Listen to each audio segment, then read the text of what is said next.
இந்த படம் பொருளாதார ரீதியாக பெருசாக சம்பாதிச்சு அப்படின்னா இல்லை. என் தயாரிப்பாளருக்கு லாஸ் தான். ஏன்னா செந்தில் வந்து இப்போ ஹாஸ்பிட்டலில் படுத்திருக்கான். நேற்று ஒரு ஃபோட்டோ அனுப்புனார். ஃபுல் பிபியில் ட்ரிப்ஸ் ஏற்றிட்டு படுத்திருக்கான். கண்டிப்பாக சொல்கிறேன் ரவி சார், இந்த நேர்மையும் உண்மையும் உங்களை கைவிடாது. குறிப்பாக நான் பிடிச்ச கையை விட மாட்டேன், உங்களை எங்கேயுமே தடுமாற விட மாட்டேன். ரவி சார் தைரியமாக இருங்க, இருப்பேன், கூடவே தான் இருப்பேன். இது நடக்கும். ஏன்னா இந்த படத்தில் காலம் கடந்து இத்தனை போராட்டத்துக்கு பிறகு ஒரு நல்ல விஷயம் நடந்த மாதிரி ஒரு நல்ல விஷயம் நடக்கும். அதை நோக்கிய பயணத்தில் தான் இருக்கும். 5 கோடி நிமிஷம் அப்படின்னு சொல்லும்போது ஒரு நிமிஷத்துக்கு 1 பைசா, ஒரு நிமிஷத்துக்கு 1 ரூபா அப்படின்லாம் எனக்குள்ளே ஓடிச்சு. உலகம் முழுவதும் போய் சேர்ந்துருச்சு, எல்லாரும் பார்த்துட்டாங்க, எல்லாரும் நடந்துச்சு. அப்போ எங்கே தப்பு நடந்தது அப்படின்னா, இந்த வெளியீடுல ரிலீஸில் இருக்க ப்ரெஷர் இருக்கு பாருங்க, ஒரு பெரிய பயமுறுத்தல் இருக்கு பாருங்க, அதுதான் இந்த படத்தை கொன்னுது. என் படம் எங்கே ரிலீஸ் ஆயிருக்குன்னு எனக்கு தெரியாது. நான் கேட்பேன் ஒருத்தர், ஏங்க சிட்டியில் இருக்க எல்லா தேட்டரையும் போட்டு வச்சுருக்கீங்க, ஆனால் தேட்டரில் இல்லையே. தமிழ்நாட்டில் எத்தனை தேட்டர் ரிலீஸ் ஆயிடுச்சுன்னே தெரியல. அந்த அளவுக்கு ஒரு குழப்பம் நடந்துச்சு. எத்தனையோ நல்ல படைப்புகள் எடுக்கிறோம், ஆனால் லேண்ட் ஆகும்போது தான் இருக்கிற பிரச்சனை அது. அடுத்த முறை இந்த தப்பு செஞ்சிடக்கூடாது, அடுத்த முறை இந்த தப்பு செஞ்சிடக்கூடாதுன்னு அப்பா திரைப்படத்தில் ஆரம்பித்து இப்போ மாணிக்கம் வரைக்கும் அந்த தப்பு நடந்துக்கிட்டே இருக்கு. எப்போ சரியாக போகுதுன்னு தெரியல. ஒவ்வொரு முறையும் சிராய்ப்புகள் தான், அடிகள் தான், வலிகள் தான். ஆனால் படைப்பு நல்லா இருக்கு. ரவி சார் தைரியமாக இருங்க, வரேன், இன்னொரு 1 வாரத்தில் வரேன் உங்களை சந்திக்க, ஹைதராபாத்தில் சந்திப்போம். சோ இந்த படம் பார்க்கும்போது ஒரு மகளா வந்து தன்னோட அப்பா வந்து என்னென்ன விஷயங்கள் எல்லாம் ஒரு மகளுக்காக செய்ய முடியும், அதை எப்படி பார்க்க முடியும் அப்படின்றத ஒரு மகளா நான் வந்து அந்த படத்தை பார்த்து நான் ஃபீல் பண்ணேன். அண்ட் சமுத்திரக்கனி சார்ன்னு எடுத்துக்கிட்டாலே எனக்கு டக்குன்னு வர கேரக்டர்னா வடச்சென்னையில் படத்துல வர அவரோட கேரக்டர் தான். பட் அதுக்கு ஈக்குவலா இப்ப திருமாணிக்கம்ல அவர் பண்ண இந்த கேரக்டர் வந்து என் மனசுல வந்து பயங்கரமா இடம் பிடிச்சிருக்கு. என் மனசுல மட்டும் இல்ல, உங்க எல்லாரும் மனசுலயுமே கண்டிப்பா இடம் பிடிச்சிருக்குன்னு நினைக்கிறேன். இந்த படத்துல அவர் நடிக்கல, வாழ்ந்திருக்காரு அப்படின்னு தான் சொல்ல முடியும். அது மட்டும் இல்லாம ஒரு டயலாக் சொல்லுவீங்க சார், கடவுள் கொடுக்கறது யாருனாலையும் தடுக்க முடியாது அப்படின்னு ஒரு விஷயம் சொல்லியிருப்பாரு. அந்த சீன்ல தான் வந்து ரொம்பவுமே அஃபெக்ட் ஆயிடுச்சு எனக்குலாம். சோ இந்த மாதிரி ஒரு வெற்றி படத்தை கொடுத்த நம்மளோட சமுத்திரக்கனி அண்ணா அவர்களுக்கு ஒரு பெரிய பெரிய கைத்தட்டலோட அவர் மேலே கழிக்கலாம்.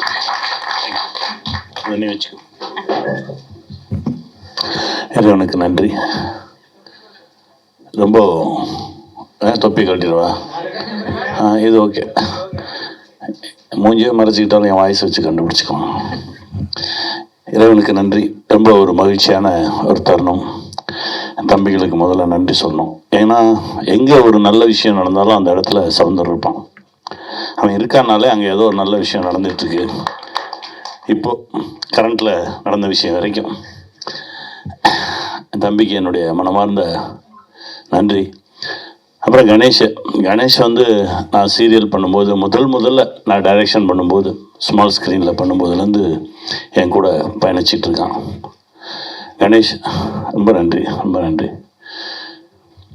எங்கள் இயக்குனருக்கு தான் தேங்க்ஸ் சொல்லணும். இப்படி ஒரு நல்ல ஒரு கதையை கொண்டு வந்து என்னை அதுக்குள்ளே பொருத்தி பார்த்து நான் சரியாக இருப்பேன் நம்பி என்கிட்ட கொண்டு வந்து அதை எடுத்து அதை இந்த இடத்து வரைக்கும் ஒரு 5 கோடி நிமிஷம் பார்த்துருக்காங்க இப்போ வரைக்கும் அப்படின்ற வரைக்கும் கொண்டு வந்து நிறுத்தியிருக்காரு. ரொம்ப நன்றி சார், ரொம்ப நன்றி. இந்த படைப்பில் பணியாற்றின உதவி இயக்குனர்கள், இணை இயக்குனர்கள், ஏன்னா இவரோட வேலை பார்க்குறது ரொம்ப கஷ்டம். நைட்டு 2 மணிக்கெல்லாம் எழுப்புவார் அவங்கள. ஆமாம், ஒரு நாள் நடந்துச்சு, ஷொட்ரெல்லாம் போட்டிருக்கணும். சொட்டு யார்ட்டடா சொன்னேன், உன்ட்டு தானடா சொன்னேன், ஏன்ட்ட சொல்ல சார்ன்றான். இதே உன்ட்ட சொன்னா, இல்லை சார் ஏன்ட்ட சொல்ல. டே மொத்தமே 4 பேர் தானடா, இந்த 4 பேர்ட்டையும் கேட்டால் ஏன்ட்ட சொல்ல இப்போ நான் யார்ட்டடா சொன்னேன் அப்படின்னு சொல்லி ஒரு பஞ்சாயத்து நடந்துருந்துச்சு. ஒரு பேரன்பான ஒரு இயக்குனர், அவரோடு பயணப்பட்டது ரொம்ப மகிழ்ச்சி. ஜிக்கு என்னுடைய மனமார்ந்த நன்றி. இன்னொரு நண்பர், அற்புதமான நண்பன் ரவி, வாங்க மேலே வாங்க நண்பர் ரவி. ஒரு நல்ல விஷயம் இருந்தால் அதை அப்படியே தன் தோளில் எடுத்துக்கிட்டு அப்படியே பயணப்படுற ஒரு நண்பர். வாங்க உட்காருங்க, இந்த இதில் உட்காருங்க, இந்த இருக்கு நண்பா, இங்கே வாங்க, இது உட்காருங்க. உட்காரு பாப்பா, நீ இங்கே உட்கார. சிவானி இங்கே வா சிவானி. நண்பர் ரவிக்கு என்னுடைய மனமார்ந்த நன்றி. ஜி வந்து அந்த படத்தை கை வைக்கலன்னா அந்த படம் ரிலீஸ் ஆகிருக்காது. ஏன்னா நிறைய முலாம்பூசி பேசுவாங்க, நான் கொஞ்சம் ஓப்பனாக தான் பேசுகிறேன். இந்த படத்தால் பெரிய பேர், பெரிய பெருமை, பார்க்குறவங்க அழுதாங்க, கட்டி பிடிச்சாங்க, குழந்தைங்கள்லாம் ஓடி வந்து கட்டிக்கிச்சு, எல்லா பெருமையும் கிடைச்சது. இதெல்லாம் நடந்தது ஜினால தான். ஏன்னா தம்பி திடீர்னு ஒரு நாள் ஃபோன் பண்ணி சாய் வந்து ரொம்ப, அதாவது என்ன, ஒரு நல்ல விஷயம் இருக்குது அப்படின்னா அவன் எங்கேயோ கண்டுபிடிச்சிடறாங்க. ஆனால் ஒரே ஒரு போஸ்டர் பார்த்தேன், இந்த இதுதான், ஒருத்தன் பையை வச்சுக்கிட்டு நின்றுக்கிட்டு இருக்கான், எங்கேயோ பார்த்துட்டு நின்றுட்டு இருக்கான். அந்த படம் முடிஞ்சிருச்சா? அவன் முடிஞ்சிருச்சா, தம்பி ரெடியாக இருக்கு, நான் பார்க்கலாமா, பாரு. அவன் படம் பார்த்தாங்க. படம் பார்த்து முடிச்சுட்டு அவங்க முதல்ல ஒரு பிள்ளையார் சொல்லி போட்டது தான் இது வந்து ரிலீஸை நோக்கி நகர்ந்தது.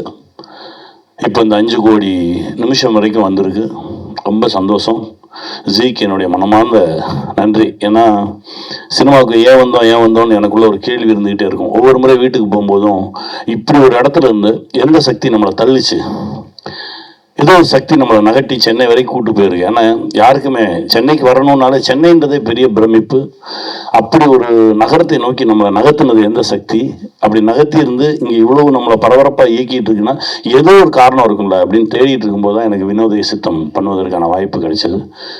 வினோதய சித்தம் முடித்தவொடனே நான் முடிவு பண்ணேன், இதுக்கு தான், இந்த படைப்பை பண்ணுவதற்கு தான் நம்மளை நகர்த்தியிருக்கு அப்படின்னு சொல்லி ஒரு பெரிய மனநிலை வந்தது. உங்கள் ஜிக்கு என்னுடைய மனமார்ந்த நன்றி. அதுக்கப்புறம் என் ப்ரொடியூசரை சொல்லணும், ரவி சார் வந்து சிரிச்ச முகமா, அவ்வளவு சந்தோஷமா. எனக்கு அவர் தான் ப்ரொடியூசர்னு ரொம்ப நாளைக்கு தெரியாது. செந்தில் தான் வருவான், செந்தில் தான் பேசிகிட்டு இருப்பான்.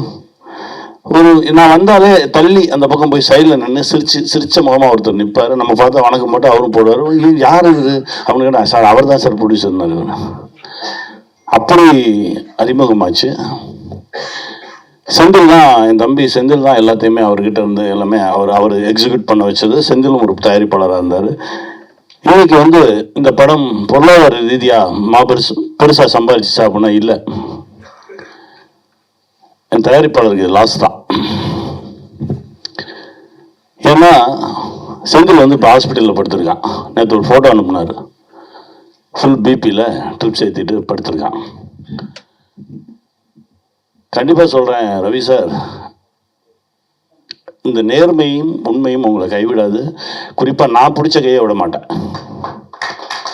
உங்களை எங்கேயுமே தடுமாற விட மாட்டேன். ரவி சார் தைரியமாக இருங்க, இருப்பேன், கூடவே தான் இருப்பேன். இது நடக்கும். ஏன்னா இந்த படத்தில் காலம் கடந்து இத்தனை போராட்டத்துக்கு பிறகு ஒரு நல்ல விஷயம் நடந்த மாதிரி ஒரு நல்ல விஷயம் நடக்கும். அதை நோக்கிய பயணத்தில் தான் இருக்கும். 5 கோடி நிமிஷம் அப்படின்னு சொல்லும்போது ஒரு நிமிஷத்துக்கு 1 பைசா, ஒரு நிமிஷத்துக்கு 1 ரூபா அப்படின்லாம் எனக்குள்ள ஓடிச்சு. உலகம் முழுவதும் போய் சேர்ந்துருச்சு, எல்லாரும் பார்த்துட்டாங்க, எல்லாரும் நடந்துச்சு. அப்போ எங்கே தப்பு நடந்தது அப்படின்னா, இந்த வெளியீடுல ரிலீஸில் இருக்க ப்ரெஷர் இருக்கு பாருங்க, ஒரு பெரிய பயமுறுத்தல் இருக்கு பாருங்க, அதுதான் இந்த படத்தை கொன்னது. என் படம் எங்கே ரிலீஸ் ஆயிருக்குன்னு எனக்கு தெரியாது. நான் கேட்பேன் இவர்கிட்ட, ஏங்க சிட்டியில் இருக்க எல்லா தேட்டரையும் போட்டு வச்சுருக்கீங்க, ஆனால் தேட்டரில் இல்லையே. தமிழ்நாட்டில் எத்தனை தேட்டர் ரிலீஸ் ஆயிடுச்சுன்னே தெரியல. அந்த அளவுக்கு ஒரு குழப்பம் நடந்துச்சு. எத்தனையோ நல்ல படைப்புகள் எடுக்கிறோம், ஆனால் லேண்ட் ஆகும்போது தான் இருக்கிற பிரச்சனை அது. அடுத்த முறை இந்த தப்பு செஞ்சிடக்கூடாதுன்னு அப்பா திரைப்படத்தில் ஆரம்பித்து இப்போ மாணிக்கம் வரைக்கும் அந்த தப்பு நடந்துக்கிட்டே இருக்கு. எப்போ சரியாக போகுதுன்னு தெரியல. ஒவ்வொரு முறையும் சிராய்ப்புகள் தான், அடிகள் தான், வலிகள் தான். ஆனால் படைப்பு நல்லா இருக்கு. பரவாயில்ல, பார்ப்போம். சினிமா தானே, இவ்வளோ சக்தி கொடுத்துருக்குல்ல. உண்மையாக இருக்கு, உங்களை சினிமா என்றைக்குமே விடாது. ஏன்னா என்கிட்ட விஎஸ் ராகவன் சார் சொல்லுவார், அண்ணின்னு ஒரு மெகா சீரியல் பண்ணும்போது அவருக்கு 72 வயசு. என்கிட்ட சொல்லுவார், உள்ளே வந்தோடனே எனக்கு பாடத்தை கொடுத்துருங்க பாடத்தை கொடுத்துருங்க அப்படின்பாரு. சீன் பேப்பர் தான் அவர் கேட்குறாரு சார், கொடுத்துருங்கடா அப்படின்னா அவர் சொல்லுவார், நீங்களாம் தப்பு பண்ணால் அதை பெருசாக எடுத்துக்க மாட்டீங்க, ஆனால் என்னால் ஒரு சின்ன தவறு நடந்துருச்சு அப்படின்னா நான் சாப்பிட மாட்டேன், தூங்க மாட்டேன், என்னை நானே தண்டிச்சுக்குவேன். அந்த அளவுக்கு நான் சினிமாவுக்கு நேர்மையாக இருக்கணும்னு நினைக்கிறேன். அப்படின்னு சொல்லிட்டு என் கையை பிடிச்சி சொன்னார், நீ உண்மையாக மட்டும் இருந்துரு, சினிமா உன்னை விடவே விடாது, ஏதோ ஒரு இடத்துல இறுக்கி பிடிச்சிருக்கும் அப்படின்னு சொன்னான். அதை தான் நான் நம்புகிறேன். இந்த இந்த இந்த இந்த செகண்ட் வரைக்கும் நம்புகிறேன். நல்ல படைப்பு எடுக்கிறோம், ரொம்ப சந்தோஷமாக எடுக்கிறோம், ரொம்ப மனசார ஒரு விஷயம் செய்கிறோம். ஆனால் எடுக்கும்போது இருக்கக்கூடிய சந்தோஷம் வெளிவரும்போது இல்லை. இன்னைக்கு ஜீல இவ்வளோ பேர் பார்த்துருக்காங்க, போய் சேர்ந்துருச்சு. அதாவது எடுத்தவருக்கும் பெருமை, நடித்தவங்களுக்கு பெருமை, எல்லாரும் பார்த்துட்டாங்க. ஆனால் நடுவில் என்ன பிரச்சனை? சினிமா காப்பாற்றும் நம்புகிறோம். கண்டிப்பாக சினிமா எங்களை காப்பாற்றும். ரவி சார் தைரியமாக இருங்க, வரேன், இன்னொரு ஒரு வாரத்தில் வரேன் உங்களை சந்திக்க, ஹைதராபாத்தில் சந்திப்போம். இது ஒன்று செய்யும், ஒரு மேஜிக் செய்யும் தெலுங்கில். அதையும் தாண்டி நான் உங்கள் கூடவே நிற்கிறேன். வாழ்க, வெல்வோம்.